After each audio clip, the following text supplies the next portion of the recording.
Leslie here, otherwise known as Anima Lumen Metaphysics.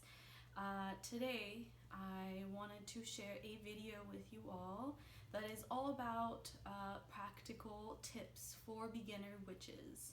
Now, this isn't really, me telling you how to practice witchcraft or ritual work or anything like that. This is actually just really practical, pragmatic things that I think every beginner witch should know. And usually these are things that you kind of just figure out on your own, as you practice and as you make mistakes and as you really start to just figure everything out. But I don't know, I kind of felt like I wanted to share a lot of these tips that I myself figured out just through experience, through making mistakes, and through trial and error, so that other beginner witches out there can sort of jump ahead and skip the part in which you make several mistakes and you kind of fumble around not really knowing what's going on. So I guess without further ado, I'll get started in just kind of reading through the list here, because I have a list of 11 different tips that I wanted to share with beginner witches to kind of help you on your journey, and so that you can have the most seamless experience as you begin to tap into your magic and just really develop your own magical practice. So, my 11 practical tips for beginning witches. First and foremost, I wanted to talk about altars and the fact that every witch needs to have an altar. This might seem like, sort of common sense to a lot of you, but I think that for a lot of people who are beginning their journey into witchcraft, this might be something that is not that obvious. So just kind of stating it for everybody out there who might not already be privy to the fact that you need an altar to practice witchcraft. You need to have an altar, or a sacred space, as I like to call it as well. A sacred space that is just dedicated specifically to your magical practice, to your connection to spirit, your connection to your higher self, your ancestors, for those of us that, practice, the connection to our ancestry. Not everybody feels called to that for many different reasons, and that's a topic for another day. But having an altar or a sacred space that is designated to your magical practice is probably what should be like the first step. And this is something that, even if you're not actively trying to practice witchcraft and, do rituals and spells and whatever, anybody that is trying to have a stronger connection to spirit should really have an altar. Because what an altar is, at least the way that I see it, is it's an extension of your own very being. It's an extension of your magic. It's an extension of your spirit, a physical manifestation thereof. So, aside from being a space where you can practice magic and, really set up your spells and your candles and whatever else, it's honestly just very useful overall for really working with your spirit and working with your energy. So just for example, if you have an altar can be really helpful for just shifting your energy in general. What I mean by that is that, let's say you have an altar. Let's say that you are undergoing some type of change, like spiritually, mentally, emotionally, or even physically, and maybe your energy just feels off. A really good way that you can actually shift your energy is by rearranging the altar, cleaning it up, kind of moving things around and introducing new aspects or elements into the altar, getting rid of whatever elements feel outdated or like they're no longer in alignment with whatever phase of your life you are entering into. That's something that, I typically do. Like if I'm feeling kind of down, if I'm feeling like my energy's shifting and I need to kind of shift along with it, I'll do that. I'll clean my altar, I'll rearrange it, and kind of just use that to shift my own energy. Because like I said, the altar is an extension and a physical manifestation of your very being, your spirit, your mind, your heart, even your physical body. So, aside from creating your altar, some other tips that I think are really practically, practical to keep in mind, what I recommend is for those of us who have this option available, because not everybody will have this option, is to actually have two altars. Now, obviously, some people are very limited on space. Maybe you don't have your own place. You only have your bedroom, and that's your only space that is your actually your own space, and you don't have a lot of room to have multiple altars. Maybe even just to have one altar, it can be very difficult. I mean, just throwing that out there, if you are limited on space, all you really need is a small little corner that is dedicated to your magical practice. I mean, my very first altar was literally this big.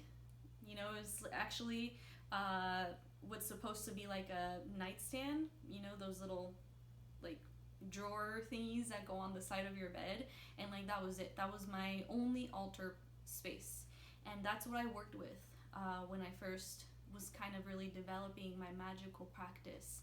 And eventually, I moved into a bigger space, and I had this whole wall that was dedicated to altar work. It was several different altars all kind of next to each other along the same wall. But as long as you have one small little corner or one small little place that is dedicated to your altar, that's really all you need to begin. But for those of us that have more space available to us, I do recommend that you have at least two altars, and you can always have more altars, of course, if you have a very developed spiritual practice and you need different altar spaces for different purposes. But the two altars that I recommend that you should try to set up if you have that option is you will have your fixed altar and you will have a changing altar.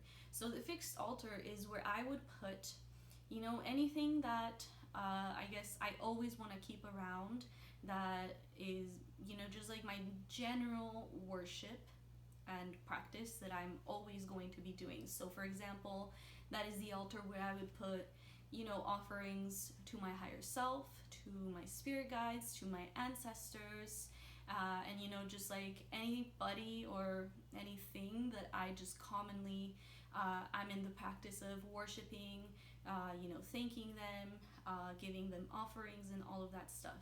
So that fixed altar is just what you're always going to want to keep around just for your general practice. Now the changing altar would be the altar on which you practice spell work, the altar where you have your active spell work.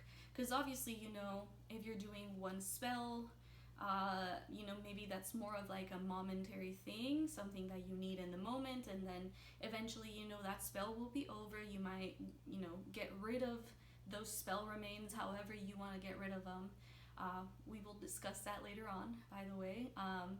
And later on you might want to do a different spell, a different working, whether you are doing spell work for yourself or you're like me and you do this professionally and you're constantly doing spell work and energy work for different people. So for me personally, because I practice witchcraft professionally, meaning that this is my career and I do this as a service for other people, I definitely need to have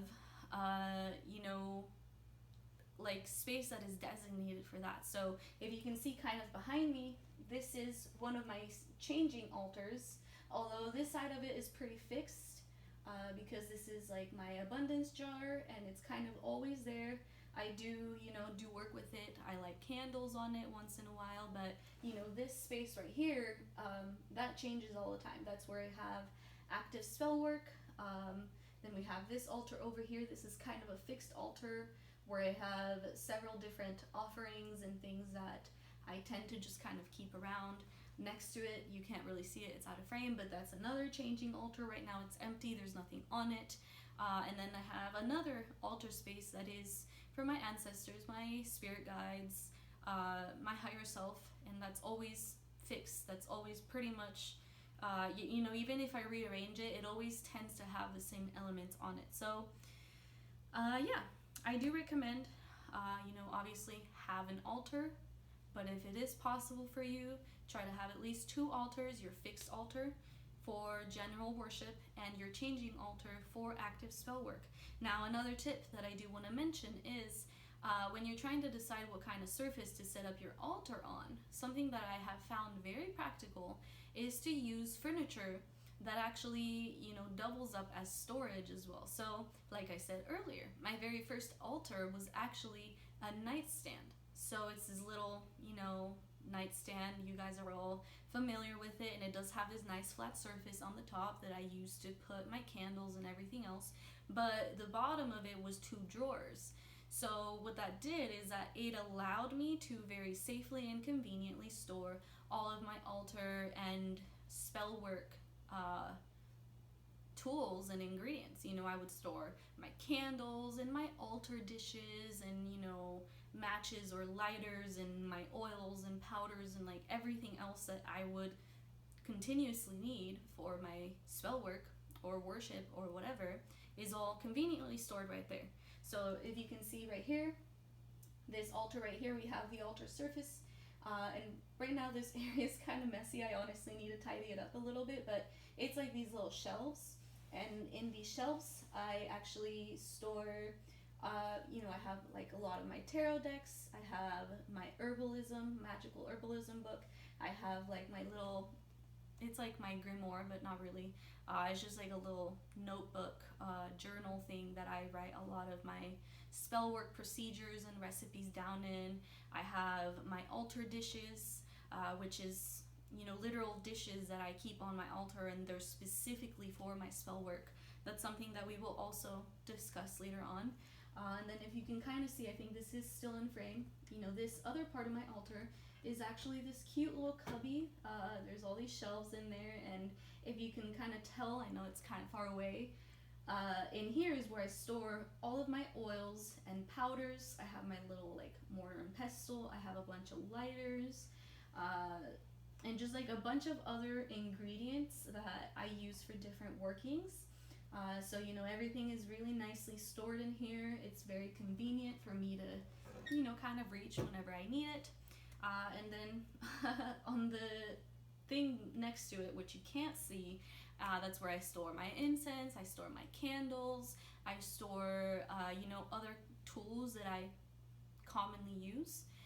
So that's also something I'll kind of discuss later on, like different tools that you might want to get your hands on and just kind of keep around for your spell work. But yeah, I guess that is tip number 1, all about altars. And then moving into tip number 2, this is where we talk about your altar and worship or spellcasting supplies. So because obviously, you know, there's a lot of different tools and ingredients and elements that you are going to commonly need for spell work, be it candles, herbs, oils, you know, the very dishes that you use to put your spell work on, and other tools.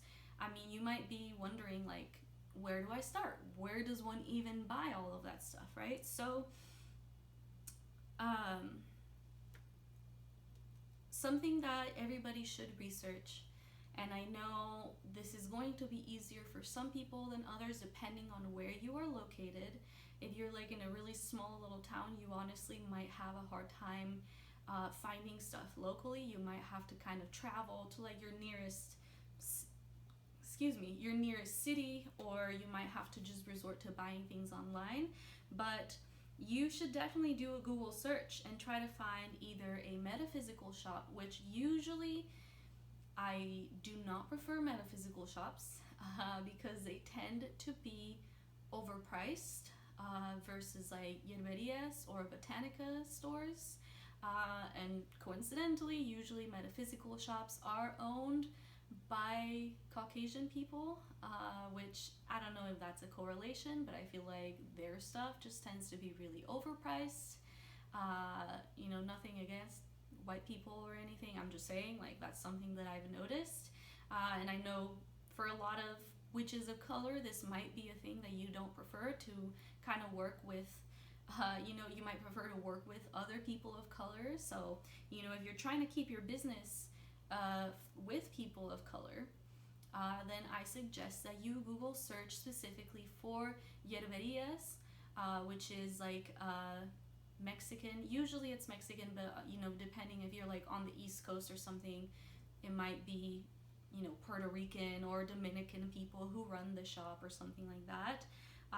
But yerberia is usually, it's more for like Latino people or Latino community. Obviously, anybody can go there, but I'm just letting you know. Like, for example, basically all the yerberias that I have in my town, they're run by Mexican people, and like a lot of them don't even speak English.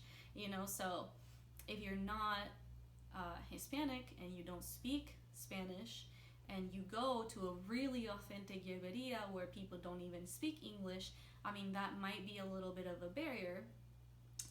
There's also botanicas. So this is something that, mostly you would see within like hoodoo communities, or I believe that like santeros and, people on the East Coast and like, Miami or New York or whatever, where there's a lot of like Puerto Rican, Dominican, just like Caribbean people who are also Hispanic. They might refer to their shops as botanicas instead of yerberias. I'm not quite sure about that because like I've never been to the East Coast and I'm not a santera. I usually go to yerberias, but a yerberia, a botanica, or a metaphysical shop, usually the best places for you to find anything from candles, which at least I know the yerberias I have in my town because I live in Phoenix. There's a huge Hispanic community here. You will find all sorts of candles there, whether it's just your average freestanding candles or the novena candles, like the glass candles, whether they be plain or the ones that are already kind of prepared, or even if they're not prepared, you will see like the glass has like a print on it that will tell you what the candle is for. There's like I don't know, like reversible candles or abre camino candles. Road opener is abre camino.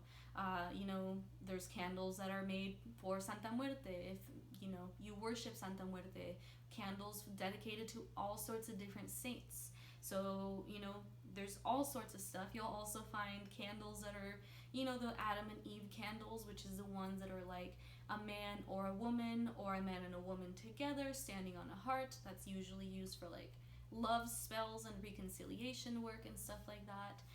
You'll even find some really crazy stuff like a penis candle. There's literally candles shaped like a penis. There's candles shaped like vagina. There's candles shaped like a skull. There's all sorts of different candle shapes that you can work with depending on what kind of spell work you're doing. And typically, those you will only find in a yerberia or a botanica, and some metaphysical shops carry them, but not all of them will, because I feel like a lot of them are more so like new agey stuff, not so much like witchcraft and stuff like that. But yeah, so outside of the supplies that are like candles and herbs and oils and stuff like that, which usually yerberia or botanica are the place you want to go, other supplies that you're going to need, like I was saying before, you need altar dishes. And I really just recommend that you stay away from using like your regular kitchen dishes. If you can, obviously, like if you don't have a lot of money, you're just not standing up, you're just starting out and you don't feel prepared to commit to just having altar dishes yet, then of course use whatever you have available. But if you are going to be committing to the practice of witchcraft, and you have your altar, and you're going to be commonly practicing witchcraft and doing spells, then I really recommend that you have dishes that are specifically for your magical practice, for two reasons. One, to maintain the integrity of the spell work, just because you kind of want to have something that is designated for that, and two, so that you don't ruin like your mom's dishes, or even if they're just your own dishes, like you don't really want to be eating off a plate that has like wax residue on it or whatever. So it's just kind of easier to compartmentalize stuff like that. So in regards for dishes for your altar, I really recommend thrifting for that. So whether that is Goodwill or any other kind of thrift shop or secondhand store, I think that, this is a really viable spaces that you can find really cool, really nice plates or trays or whatever you're looking for. And like some people will say that maybe it's not recommendable to like buy secondhand store stuff because you don't know where it came from, you don't know what the energy on it is, and yeah, that's true.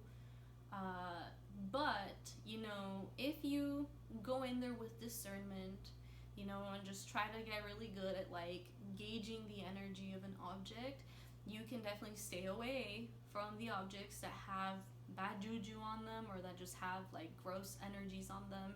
And you can actually find items that have really good energies. Like personally, I find that thrifted items can be really powerful in and of their own, just because some items, you can tell that this is like some vintage, like super old plate that probably belonged to someone's sweet old grandma, and it just has all of this energy of love and just like all of the memories and all of the history attached to the plate. It's just a plate, but you can tell there's history there. There's an energy that goes with it that's actually very pleasant, that is very positive, right? So you just have to be good at kind of gauging the energy of different objects and just try to, stick to the ones that have good energies. If you're not comfortable with that, then by all means, like go down to Walmart and buy like some cheap sets of plates or something. But I personally really like thrifting. I love thrifting. Like it's just fun for me. It's like treasure hunting, and I have found some really cool stuff at Goodwill. Like vintage, like china type plates with like gold or silver around the rim, or I found even like a genuine silver mini cauldron like this size. I found like a big silver bowl type of thing, which was like, I got it for like $10, and it's like pure silver, which is like amazing. You can find some really great stuff thrift shopping. And yeah, so other tools that you might want to get your hands on just for the sake of your witchcraft and spell practice, whatever. You'll need the dishes, preferably plates. You can definitely use bowls as well. But aside from that, I do recommend that you keep a pair of scissors that is just dedicated for your spells, because you use scissors for a lot of different things. Sometimes if you're doing different spell work that requires that you use like twine or a cord of some sort, you want to have something to cut stuff like that. You want to have stuff to cut petition papers, or there's like just all sorts of different rituals that you might need scissors for. I also like to keep a knife. I literally just grabbed like a shitty old knife off my the collection that we had in the kitchen. It was like pretty old and dull, and like I knew nobody would miss it. I just kind of grabbed it for that. Sometimes I use it for all sorts of different things. So for example, if I'm trying to flip a candle, which is a practice in which you do a spell to get rid of something. What you do is you literally chop the head of the candle off, and which is the end that has a wick. You chop it off, and then you flip the candle, and at the other end, that what used to be the foot of the candle, you slowly kind of saw around it to cut through the wax without cutting the wick, and then you just kind of remove the chunk of wax at the top, and you have a new wick at what used to be the bottom or the foot of the candle. So that's flipping a candle, and you use it to get rid of something, someone, a situation, an energy, whatever, right? So I use it for stuff like that. I'll use a knife for other things, like just overall, if I'm cleaning my altar dishes and there's like a lot of wax stuck to them, I'll kind of use a knife to help me lift up the wax off the plate. I use it for a lot of different things. I just find that, having a knife in my little tool set is something very helpful. I also like to keep a A metal spoon, I use that for things like if I need to snuff out a candle. It's not really good to blow out candles. There's a lot of, I guess, superstitions or beliefs that if you blow out a candle, like blowing on it, it's kind of like you're blowing away the spirit or the energy of the candle. Overall, it's just also messier because you can kind of like blow wax all over the place, and it's just not the best way to put out a candle. With a metal spoon, I literally just cup the spoon over the wick, and it'll snuff out the candle very safely. It's not ideal to put out spell candles before they're done, but sometimes you need to do it. Like if you're gonna be away from home for a while and you want to resume the spell work later. Sometimes if your candle kind of burnt down to the bottom and it's starting to catch the herbs around it on fire, it can be easy to just kind of use the bottom of the spoon to like tap it on the fire and put it out that way. It's just very useful for me keeping a spoon in my little toolkit. Aside from that, I'll also keep it's like a teaspoon, like out of those like measuring cup sets. Like it's like a really old one. It had like become faded. You couldn't even see if it was like a teaspoon or a half teaspoon or anything like that. And I just didn't need it anymore because I had a new set of those. So I keep here. I'll just like show you guys. It sits right here. It's this. Right now it's like really dirty because I was just scooping some sandalwood powder with it. But I just use this to kind of scoop a lot of powders out so that I don't have to grab it with my hands. And I use this to scoop out the powder and just kind of dip it over my candles or just all sorts of different things. I find that it's very useful to keep that around. Another tool that I recommend is a very long nail. So this is what I actually use to carve my candles, because usually for a spell candle you want to carve out like the name of the person that you are working on, or you might want to write like your desired intent on the candle. And this has been very useful for me because it's very easy to write even on like the smallest of little candles. And it's nice and sharp. It's long enough for me to kind of hold it as if it was a pencil. And this is just what I use. You can use whatever else you want. Personally, I have found that carving candles with a knife is very difficult for me. But I don't know, maybe you want to use like an X-Acto knife or like whatever else you want. My personal preference is just a really long nail. So I believe that, the last thing I want to recommend is tongs. So these are actually the tongs that you would buy if you had a hookah. You need the tongs to kind of pick up the hot coal as it's burning. It's literally that. You can buy them at like a smoke shop or a hookah shop or anything like that. Really, any kind of like small metal tongs will work. I use this for a lot of different things. Sometimes if I have a spell that's like burning, and let's say I don't know, sometimes I'll wrap candles with a string for different kinds of workings. And sometimes, when this candle has consumed entirely and the string is just kind of in a puddle of wax, like on fire, I'll kind of use the tongs to manipulate that and make sure that like the whole string is burning up entirely. Or I'll use that to pick stuff out of the fire if I don't want it to be consumed by the fire. I'll use it to just do all sorts of different things. I also do work with coals because sometimes you'll have different incense resins or things that you want to burn on a coal, and you need to have tongs to manipulate the coal. So having those little metal tongs around is just very useful and very practical for me. But moving on to the third tip, the best supplies that you should think of getting for your magical practice. So this is, what kind of supplies should you be investing in? So when we're talking about altar dishes, very important is that, sorry, I feel like I can't talk right now. It is very important that you avoid glass dishes. Why? Is because, as you might already know, this is basic science, glass explodes when it is heated up past a certain point. So if you are using like a glass dish or a glass bowl to burn candles in, let's say that you have a candle and there's like a lot of like herb residue on the candle and on the plate and whatever, it is very possible that your candle will burn down entirely, consume all the wax, and then just set all those herbs on fire because they're very nice and flammable. And then what you get is a dish that is going to explode because it is way too hot. There is way too large of a fire in it. I've literally learned this the hard way of having glass containers, like whether they were bowls or plates or little dishes, literally explode. And it's very scary. You just like hear this loud pop in your living room or whatever, and suddenly there's like glass shards and wax everywhere.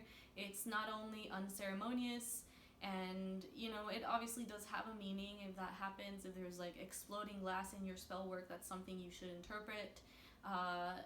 It can be both good and bad depending on the kind of work you're doing, but it's also just really messy and it's really dangerous. Like if you're standing next to that glass when it blows up, like you might get cut or you might get burnt if, you know, something that's on fire kind of jumps on you or whatever.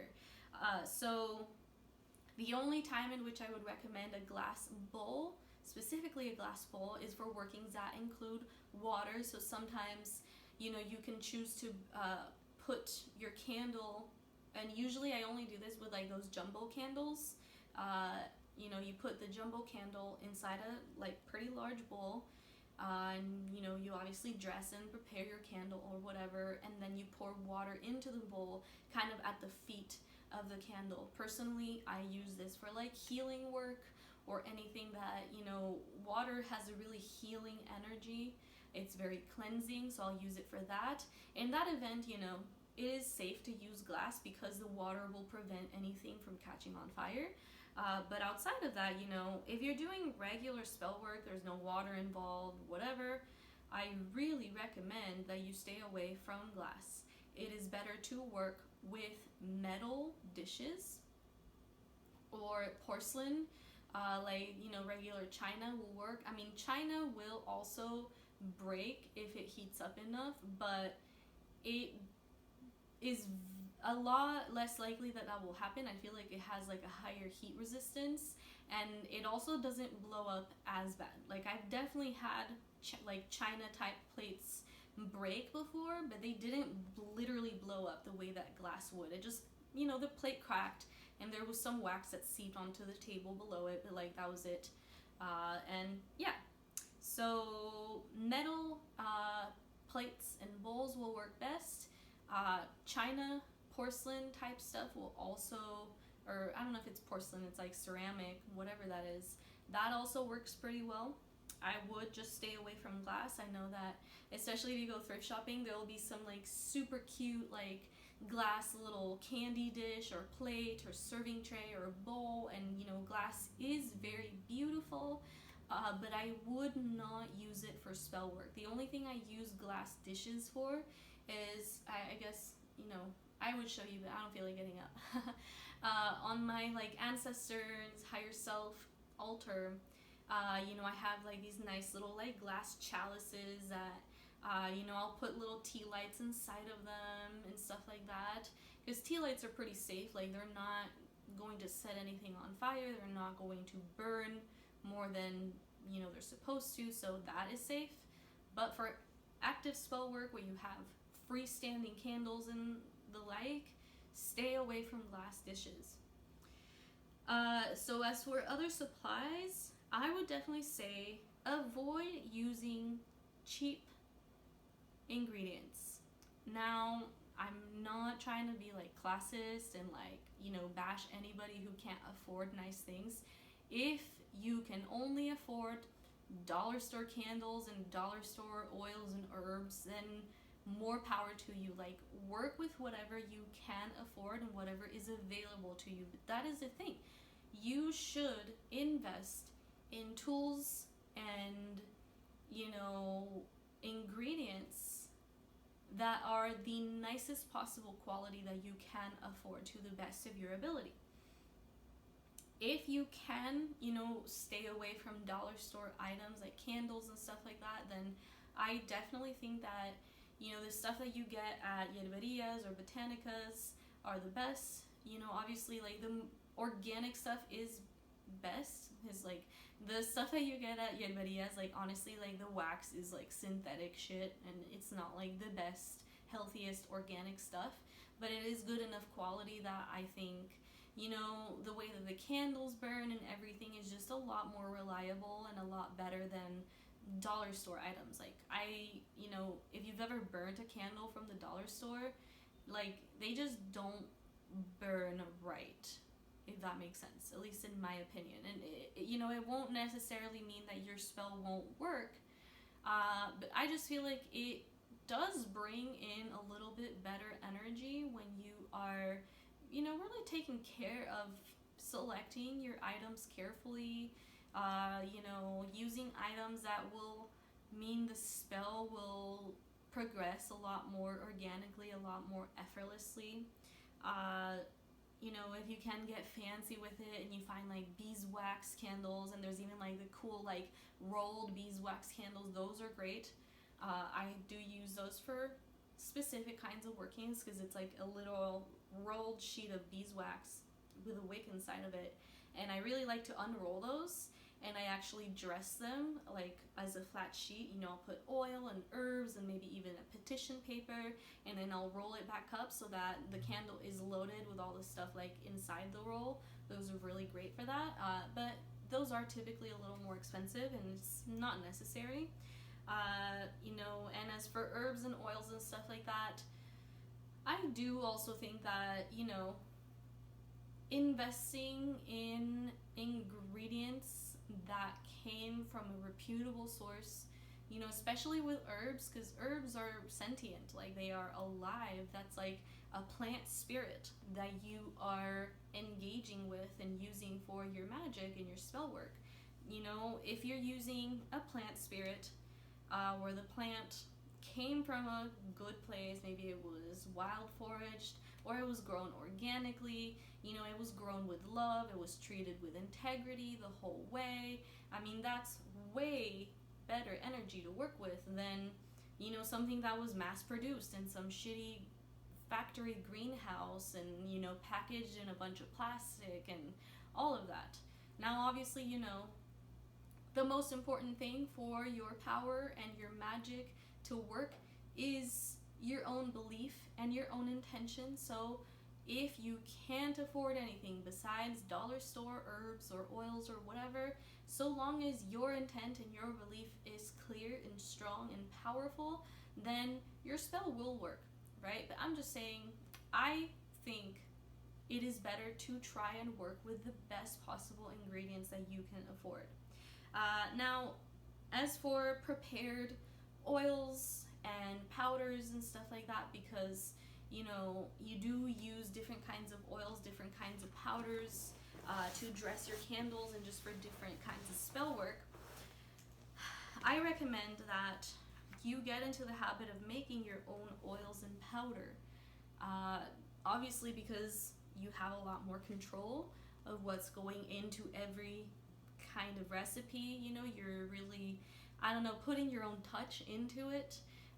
Selecting the kind of oil you're going to use, selecting the herbs that you're going to put into it, selecting the herbs that you're going to use to make a powder, or even different ingredients, because you can put different ingredients into a powder, like, gold powder, or you can put grave dirt or salt, or, any kind of different ingredient that you want to put into it. It just gives you a lot more control and a lot more freedom. And obviously, you will always know the integrity of the product and like where it came from, the fact that it was made with love. But for those of you that either don't feel called to that, or maybe you just really don't know what the hell you're doing and you don't feel comfortable messing with that, then at the very least, I recommend that you buy from reputable sources, specifically small businesses. I mean, there's a lot of witches out there and magic practitioners who sell supplies for spell work, whether that is they sell oils or they sell powders or other things that you can use in spells and, to dress candles with. I do think that those are more recommendable than the stuff that you can buy at a lot of like shops, especially metaphysical shops. Um, I know a lot of the yerberias I go to have like oils and powders, and they have like bath ritual kits and stuff like that, but like it just doesn't really feel like it has the best energy to me. It kind of feels like it was mass produced, and it's like not really the best ingredients, so I stay away from that. I just like to make my own stuff, where it is, whether it is oils or powders or baths or whatever else that I do, I make it myself. So tip number 4, I recommend that you stockpile jars for your spell work, and also other containers that will be for storing your oils, your powders, and everything else that you might need. So jars, as I'm sure a lot of you might already know, are very commonly used for actual spell work. So this is like container magic, vessel magic, jar spells are a thing. So whether you are going out to Walmart and buying like a whole 12-pack of mason jars and just keeping that around, or you could be really frugal and really sustainable and just kind of recycle jars that you get from, I don't know, maybe you bought some salsa and you have this jar where the salsa used to be, and you can kind of wash that, clean that out, and keep it for your spell work. Or the honey that I buy, it comes in a jar as well. I keep my honey jars. I keep any jar that I come into contact with for any reason, I keep it. So other containers that you might want to think about keeping around is especially glass containers. I personally really don't like plastic. I don't like to store anything in plastic. So like the condiments that I buy, just for seasoning my food, I tend to buy the ones that come in like the little glass container. And here, I'll just like show you guys. So this right here, it it used to be harissa seasoning from Whole Foods. It's like a nice little glass bottle. Right now it is keeping a powder mixture that I used in my most recent group service that was for the Leo full moon. So now it's storing my magical powder that I'll use this for dressing candles and all sorts of other things. So your condiment jars, even if they are plastic, you can keep them, but I personally prefer glass. So condiment bottles, you can keep the bottles that are for your skincare. So for example, this one right here, this used to be my boyfriend's beard oil, but he already knows that I love to keep all these little bottles around, especially if they're glass. So when he was done with it, he just gave it to me, and I kind of cleaned it out and whatever. And now it's storing, I believe that this is my protection oil. So this is the oil that I will use for protection workings and stuff like that. So cosmetics. This one's kind of funny. I live in a state where there is medical marijuana. My boyfriend is a medical marijuana patient because he has IBS, and it's something that really helps him. So this actually used to be a little container where he got an eighth of weed, and it's like a really nice little glass container, has a lid, and right now it's storing my dragon's blood resin. I use this for just like cleansing purposes and whatnot. I have a ton of these lying around, just storing all sorts of different things. But essentially, like any kind of container that you have lying around, especially like the little ones, I think are really helpful for storing, whether it's your powders, bottles, especially the ones with droppers are really good for oils, and you can get these from anywhere. Maybe it's the condiments from your kitchen. When they run out, don't throw it out, just wash it, repurpose it.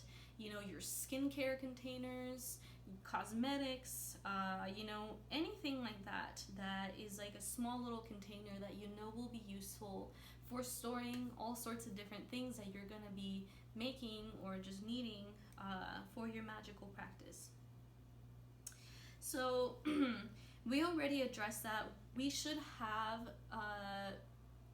dishes that we use for our spell work, but I also recommend you have a specific tray or bowl that you use for dressing your candles. So let me show you mine.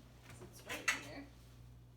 So this is like this nice little like basin thing that I use to dress my candles in. I literally just put the candle in it, and I will drop the oils and kind of rub it around with my hands, and then I'll put it back and I'll drop the herbs over it, and I just kind of like toss it around in the bowl so that it gets nice and coated, and it just makes everything a lot easier for me so that I can have a designated thing that I use to dress all my candles. Of course, I'll like clean it out nicely in between spell work. Right now it's dirty because I like didn't clean this out after my last group service, but I would clean it out before I used it again for anything else. And it just kind of makes it easier to have a little surface that you use for dressing your candles. It's a lot less messy and whatnot. So I already told you guys about the spoon and knife that I use, and the nail and whatnot, but something I didn't mention is that if you're going to be working with glass candles, so like this one, I had prepared this and it didn't burn, honestly. That's what I get for getting cheap candles at the grocery store. Like the wick just wouldn't burn, and it was just like a cheap shitty candle. So it's just completely prepared and everything and unburnt. But if you're going to be working with these candles, you're going to want to have a designated skewer or something that you use to poke into the candle, because the way that you prepare those candles, you want to poke a hole into the wax, like as deep into the candle as you can. The reason you do that is that so all the oils and the herbs that you load the candle with will actually be able to seep into the whole length of the wax. And what I use for that is this. This is a palo abre camino, or road opener stick. So this stick in and of its own has magical properties. It is believed to help with opening roads, opening doors. It kind of clears the way. It has like a really powerful uplifting, cleansing kind of energy that I think it just kind of helps remove blockages and kind of helps clear the path ahead for whatever you're doing, if that makes sense. So I actually here, let me show you. So this is like a little hand cheese grater, and what I do is I literally use this to sharpen this stick. So I also use this because I have another one of these sticks, and this one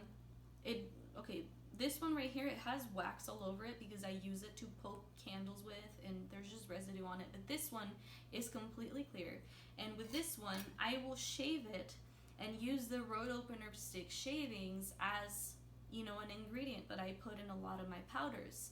But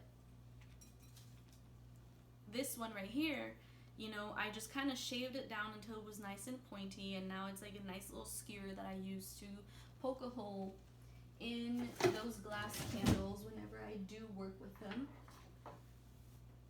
So number 6, you want to create a grimoire, or what is known as a spell book.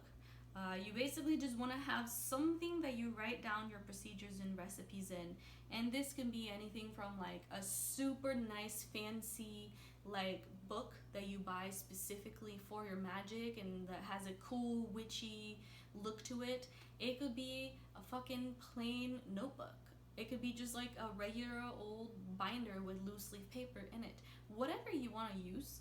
But I do recommend that you have something that is dedicated to you writing down your procedures, the different spells that you put together, maybe even take notes on a specific spell, write down your recipes if you are making your own powders and oils and everything, because as you start doing a lot of things, like your magic and your procedures and everything is going to change and develop. So you want to have some kind of record of what you're doing, right? Because maybe I don't know, you kind of come up with a spell on the moment, and then later on you want to recreate it, and you're like, fuck, like, what did I do again? You know, so if you have it written down, and maybe you can just do it afterwards, like as your spell is burning, or afterwards, the day after, and, you know, just kind of write everything down, like, what did I use? What did I do? How, like, what steps did I take? You know, if you're putting your own recipes together, just kind of write down, like, you know, what the powder or oil was for, and what different ingredients you used for it. And this way you can just really compare, like, let's say, for example, I've made several different batches of the same oil. You know, I've made several different batches of money oil, let's say, right? And that way I can kind of look back and compare, like, okay, like, maybe batch number 2 worked better than batch number 1 and 3, so I'm going to, you know, work more with number 2 and kind of recreate that recipe. Or maybe you can see that, you know, comparing the effects that your 3 different batches had, you know, maybe batch number 1 gave you more money, but batch number 2 gave you money quicker. So you can kind of compare and see, okay, are there any ingredients that overlap within these 2 recipes? So maybe I'll make a new batch that has the ingredients that overlapped between my last 2 batches, and I'll see which ones were different in the 2 batches, and I'll try to kind of combine those. And you can, you know, just really use that to tweak your recipes until you are really fine-tuning what you're doing and just finding the best way to do everything. But, you know, overall, I just think it's good to write things down just for your own record, for posterity, so that you can look back on your work. And again, you know, taking notes for a spell work, you know, just, it's important, obviously, that you kind of watch your spell and see what it's doing, how the candles are burning, kind of, you know, just really take notice of everything going on. And this could even be, you know, just for the purpose of interpretation, or just later on, because obviously if you're still learning, like, you want to have as much material as possible so that you can study what you're doing and just really, like, I don't know, it's almost like a scientific method of sorts. You know, like, you have to write down your experiments and take notes so that you can really see what's happening and come to conclusions and so forth.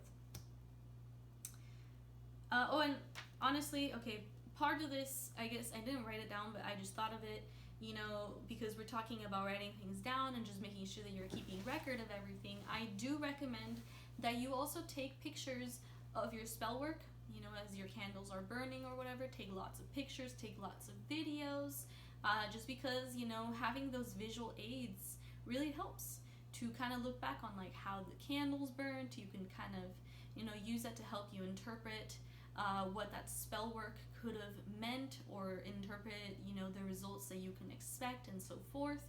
And if you are going to be taking pictures and videos of your not your spreads, but your spells, I recommend that the very first time you do this, you make an album on your photo gallery that is specifically for spell work. And that the very first time you do this, immediately after your spell is done, you go and you select all those pictures and videos that you did for the spell, and you add them to the album. The reason I recommend you do this is because I never did this, and my photo gallery at some point became super clogged with all sorts of different pictures of candles burning, to the degree that, you know, trying to go back through my gallery and looking specifically for pictures from my spell work, it was super difficult. I have to, like, scroll through all of my pictures, you know, pictures of spells, pictures of myself, pictures of other random shit and memes that I have saved, and it's just like a mess. So if you can just get your pictures in your photo gallery organized from the get-go, then I definitely recommend that. Okay, so tip number 7, never cast spells under the wrong timing. So the wrong timing would mean, first and foremost, your energy has to be right, okay? By that I mean, if you are feeling down, if you're feeling like you're in a bad mood, if you're feeling really sad, really angry, if you're doing a spell out of desperation. Like, these are all energies that are really going to contaminate the spell work. Now, the only exception would be when we are actually using a specific emotion to kind of power the spell. So, for example, let's say somebody did something to you and they're just really threatening you and fucking with your life, and you're really angry because this person's persecuting you and just messing with you and doing all sorts of shit to you. So maybe in that case, you're going to be angry because somebody, is doing things to you and threatening your peace. In that case, if you're going to maybe, I'm not saying, oh, you should go out there and curse people, but, let's say you're trying to do some protection work and kind of maybe do like a binding spell against that person to make sure that they stay away from you, make sure that they leave you alone, and just kind of render them powerless against you. In a spell like that, anger would be the appropriate emotion to help you feel that spell, because obviously you're angry at this person. They're fucking with your life. So being angry at them and having that that desire to fuck them up back and put them in their place, that is helpful. Other examples would be if you need to do some healing work, like emotional healing. Maybe you had a breakup, and you're really suffering from heartbreak and missing your ex or whatever, and you have this deep sadness in your heart, but you're doing some, I don't know, maybe like cord cutting and just like easy separation work to help you move on. Excuse me.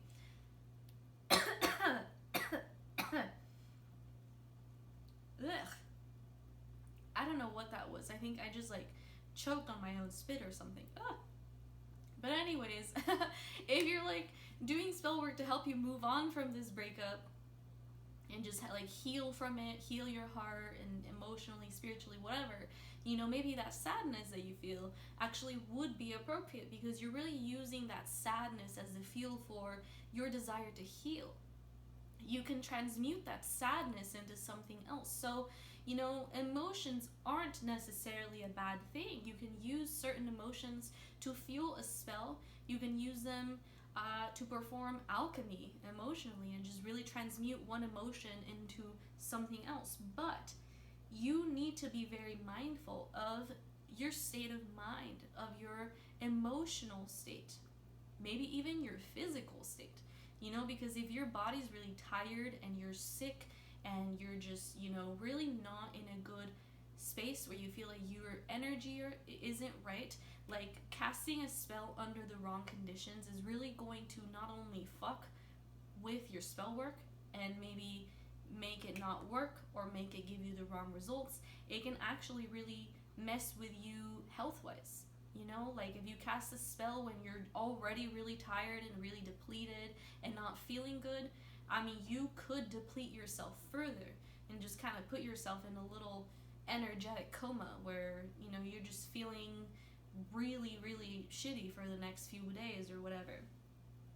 So, like I was saying, the main thing, desperation.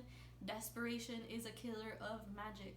Any spell work that you are doing out of desperation. So, for example, maybe you're in a really tight spot financially. You really need some money. And you're like, oh, well, I know. I'm going to cast a spell to bring myself some more money and to fix my money troubles.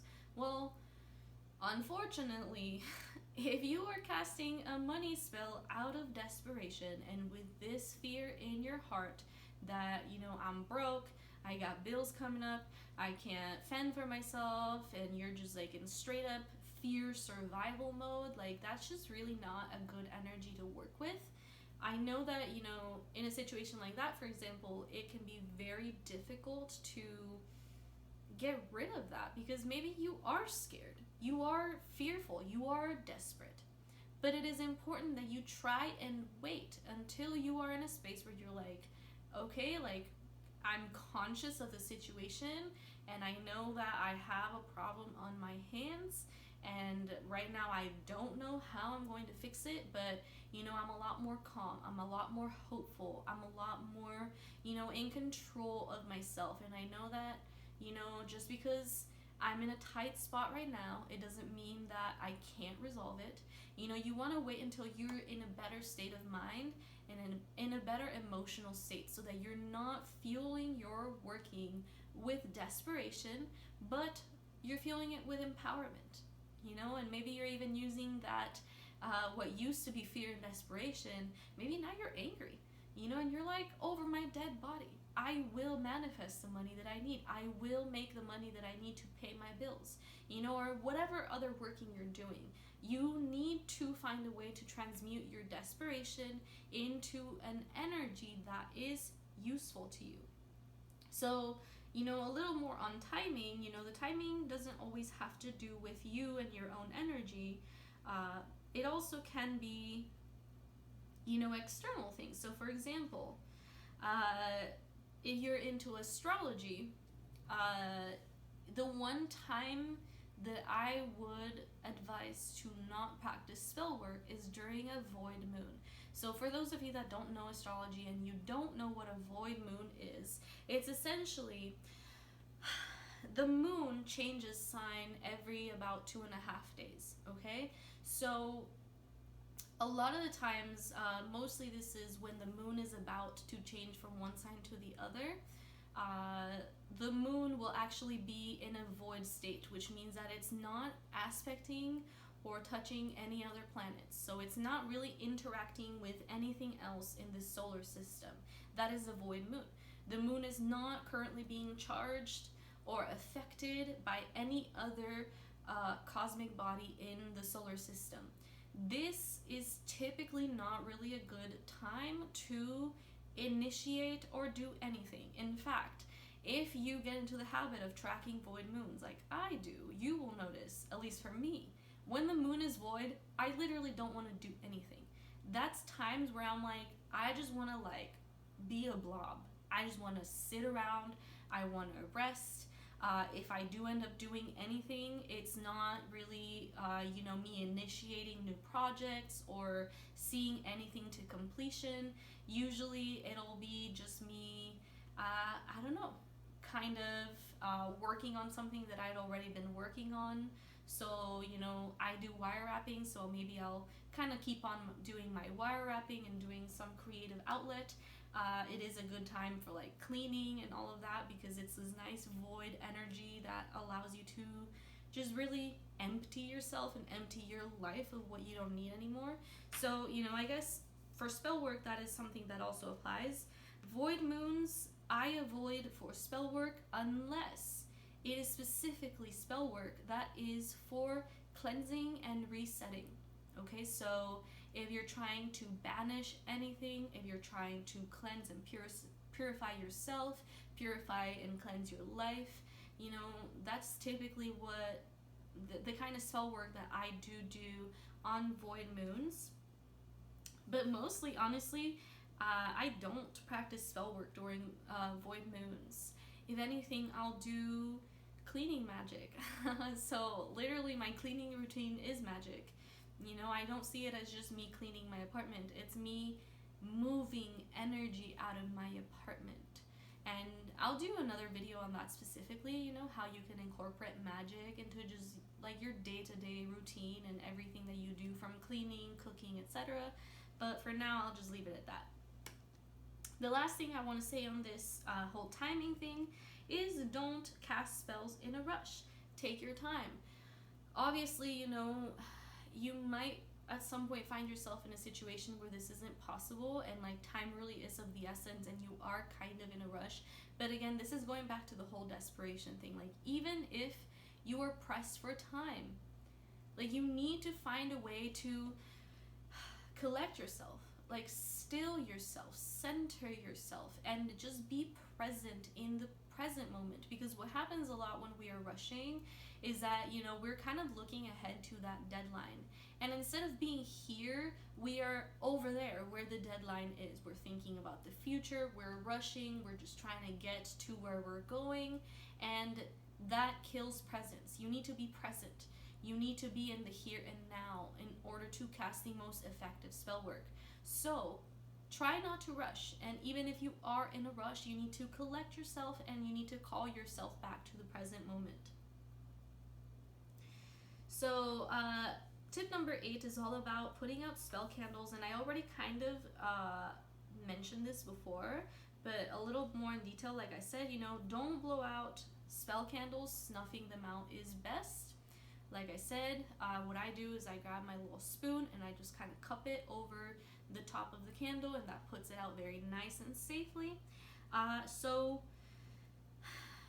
this is very important. Like, this is literal, like, safety tips. Don't burn your house down 101. There is going to be some instances in which your spell work is going to cause a large fire. Not like your house will be on fire, but if you have a plate and you have your candle or candles burning on it, and usually they'll be dressed with oil, with herbs. You might have herbs on the plate itself. So a lot of the times what happens is that the candles will consume entirely, and you have just this puddle of wax left on the plate. In some workings, the wax itself will actually consume if the candle never goes out. And again, this is something that means something in and of its own, and we'll discuss that maybe in another video. But it is very possible that maybe the herbs at the bottom of the plate will catch on fire. So if this happens, you're going to be left behind with a pretty formidable sized fire on a plate, on an altar, in your house. Okay? And I mean, the scary thing is, when this happens and you're not prepared for that, and you're just like scrambling around trying to find a way to put it out. So, number 1, I already addressed, this is why you avoid glass dishes, because that bitch will explode and it will be very scary. It might honestly catch something on fire if something like a piece of flaming plant matter flies and drops on your carpet or something. But outside of avoiding the glass dishes, let's say you have a metal dish, it's not going to blow up, you still have to put out that fire before it gets too big, because it is scary and dangerous to have a large fire inside your house. So putting out those large fires is very important that you do it on a timely manner. I personally, like, if I see that the herbs at the bottom of the plate started to catch fire, I'll just put it out. I don't really let it get past that point, because I'm like, okay, like, I get the point. I get what you're saying to me. So to put out a large fire, number 1 thing you need to remember, you most likely used oil to dress those candles. Oil and water don't mix. What you have on that plate is essentially a grease fire. So let me tell you, if you try to use water to put out that grease fire, all you're going to do is make the fire larger. It's literally going to make it like flare up. It's very scary. I did it one time just because like I wasn't thinking, and I was kind of like rushing to put it out. I just threw some water on it like an idiot, and it literally, like, the fire shot up so high it almost touched the ceiling. And the worst part is that I had these like prayer flags hanging on that corner above the altar, and like it almost caught those prayer flags on fire, which would have basically burnt my fucking house down. Okay, so that was very scary. Definitely do not use water to put out your candles, especially if you're dressing them with oil. The only really safe way to snuff out a large fire like that is by snuffing it out. And by that, I mean, you have to remove the oxygen from the fire, because if you remove the oxygen from a fire, it'll just die down, because oxygen is what feeds the fire. So let me show you. I still have this right here. So this is like a nice little silver bowl thing. And what I actually do is, let's say, I have my plate right here and it's burning up with a big fire. I don't want to do this right now because it has like some ashes and stuff, but literally just, sorry, there's literally ashes in this. Just cup this over the fire and just kind of leave it there, and eventually the fire will die, because this will be covering up the entirety of the plate, covering up the entirety of the fire, and pretty soon it will have no oxygen and it will just die down on its own. And then you can just remove this and you'll just have like some flaming pile of ash and wax residue, right? So do not put out your candles with water. Always snuff out your spell candles and snuff out fires that are left behind from your spells. So, number 9, practice makes perfect.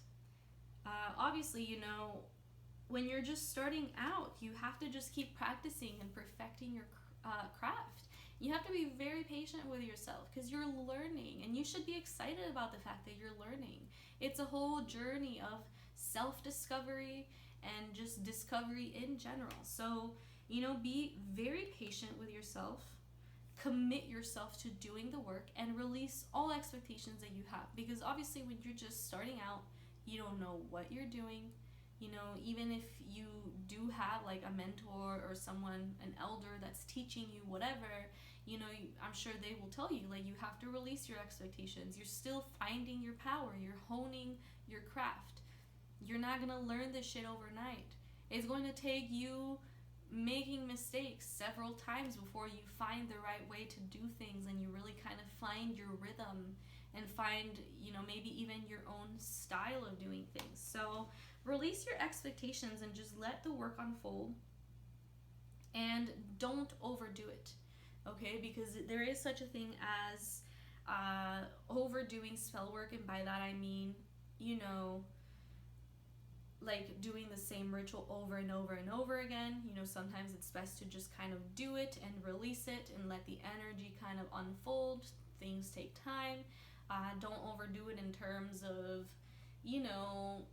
like feeling like you have a deadline of like, oh, I've been practicing for X amount of time, so I should know how to do this or that. Like, you're moving on your own timeline. You are different from everybody else, and you are moving on your own timeline. So just kind of let yourself keep practicing and doing everything on your own time and on your own terms. Number 10 is don't cast spells you can't commit to. And do not cast spells for immediate gratification. Think long term and be prepared for unexpected side effects. Because honestly, what I mean by don't cast spells you can't commit to is, like, you need to be very aware of what you are doing and what you are petitioning for. So for example, let's say, this is just like the example that comes to mind. Let's say in this here and now moment, you have a huge crush on somebody, or you are maybe even in love with them, and you're like, oh my god, like, I just want to be with them forever, and I want our love to be eternal, whatever. And you can cast a spell to kind of help bind the two of you together and bring you closer together and make you both feel the love for each other more tangibly. Well, guess what? Just because you feel this way right here, right now, it doesn't mean that's always going to be the case. Maybe tomorrow, or in a week, or in a year, or however long down the line, you might not be with them anymore, or you might realize that they weren't actually the right person for you, or whatever might happen that might make it to where you no longer want to bound to them and bound to the love you feel for them. And guess what's going to happen? If you casted a spell to bind yourself to them and to make the flame of love between you burn bright forever, you're still gonna be stuck thinking about them and missing them and just basically literally being bound to them, feeling bound to them. Okay, so in that case, if you can't commit to truly being in love and obsessed with somebody for the rest of your life, then don't fucking do a spell to bind yourself to them. And this applies to any other kind of spell work. That's just like the best example that comes to mind of something that, might seem like a good idea in the moment, but probably isn't. So, just really think about what it is that you are petitioning for. And if it's not an outcome that you can commit to, then don't do it. Okay? Now, don't cast spells for immediate gratification. Think long term. What I mean by that is you have to really have a lot of foresight, okay? Because you have to be, one, you have to be specific about what you're asking for, and two, you have to be realistic about, like, okay, this thing that I'm asking for, like, how might it actually manifest? And not just right here, right now, but long term. So, like the example that I already used. Maybe right here, right now, you just want this dude that you're in love with to pay more attention to you and to be in love with you and to be obsessed with you and whatever, right? So maybe it'll work, and maybe, for the next few months or whatever, he'll be all sweet on you, he'll be obsessed with you, he'll be in love with you, whatever. But what's gonna happen long term? Maybe long term, he could be too obsessed with you, and now you have a stalker. Or maybe long term, like I said, you're over him and you decided you don't like him anymore, but he's still obsessed with you, or you're still obsessed with him, and neither of you can move on. And now what do? You have to go back and clean up your previous mess, right? So you have to think long term. Don't do things just for the immediate gratification. Think of all the possibilities of how this work might unfold. And if you cannot commit to those possibilities, or if you cannot be okay with those possibilities, then don't do it, okay? Unless you're very, very, very, very good and you know what you are doing, then this work can be just very unpredictable, right? So until you know what you're doing, just try to stay away from things that you can't control, and stay away from things that you can't accurately predict how they might turn out, or things that you can't commit to happening. And like I said, be prepared for unexpected side effects. Honestly, like, even when you are very savvy and you know what you're doing and you know exactly how to ask for what you want, things might still happen in very unexpected ways. So, like I said, this work is very unpredictable. And one of the best ways that I have found to kind of help remedy that is, obviously I only do work that I'm very confident, that I'm aware of what might happen, and I am okay with all possible side effects or, consequences that might come to me because of the working. But because I know that there's still an unexpected nature to everything, I have a very clear intent of what I'm asking for, and I try to be as specific as I can be about what I'm asking for. So, for example, this is just like an example of something that I've heard that happened to somebody else. I don't know if it's true or not, but it's a good way to explain the situation. I believe it was like a person that essentially did a spell for money to kind of manifest more money, and the way that the spell came through is that they got into a car accident, and they did end up getting a lot of money from like a settlement because of that car accident. But obviously, I feel like that's not what they were expecting, and I'm sure that you would probably prefer to get money in a way that doesn't require you to be in a car accident and have all this trauma and like break a leg, or maybe even endanger your life, right? So you have to be very specific. Maybe if I'm doing a money spell, I ask, that money come to me through all sources, seen and unseen, known and unknown, so long as it shall bring harm to none, and so long as it shall be in alignment with my highest and greatest good. Like, that's one way that I might phrase things, and, just really program my spell work so that it will bring me what I need.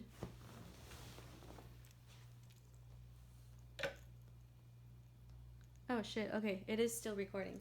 Sorry, I just like saw something come up on the screen. It was like my low battery alert, so I'll try to finish this up real quick before my phone dies. But anyways, I try to really program everything very specifically and kind of warding off against, specific things that I know I might not want to happen.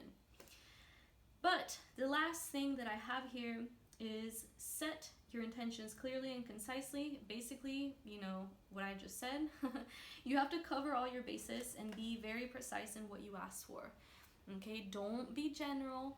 Don't just be over here being like, oh, money come to me, or I'm gonna manifest money, or bring me money. Like, you have to specify, that money will come to me. It will come to me through all sources, whether they are known or unknown, seen or unseen, so long as they shall bring harm to none, so long as they are in alignment with my highest good. Or maybe you want to specifically manifest money through your business. That's something that I do a lot. I ask for money that's specifically coming from my own creative ventures, money coming through my business ventures, You know, money coming through sources that will allow me to be of service to people. You know, maybe you want to specifically manifest more money through, you know, getting more shifts at work or more hours at work, or you want to manifest a raise or something like that, you know. With anything that you're trying to manifest or create through spell work, it's just very important that you are very precise. Look at it like it's a contract. You know what I mean? Like, if you were going to sign a contract of any kind, you want to read the fine print, you know, and you want to make sure that the terms are all agreeable, you know. And if you're the one establishing the contract, then you want to be as precise as possible. You don't want to leave behind any loopholes or any possibility for things to happen in ways that are out of your control or in ways that are not agreeable to you. So yeah, I guess that's where I'm going to leave it for now. So I'm honestly, like, my throat is very hoarse and very dry and my phone's about to die. So yeah, I hope that this will all have helped you guys. I hope that it'll, you know, just be useful to you as you are developing your magical practice. And yeah, if you guys have any questions or anything at all that you'd like to address, any feedback, just feel free to leave that in the comments. And I hope to see you all soon with some type of a new video, because I do have some ideas for other witchy videos that I want to make in the near future. But I guess I'll leave it here for now. Thank you all for watching, and I guess we will be seeing each other around. Take care.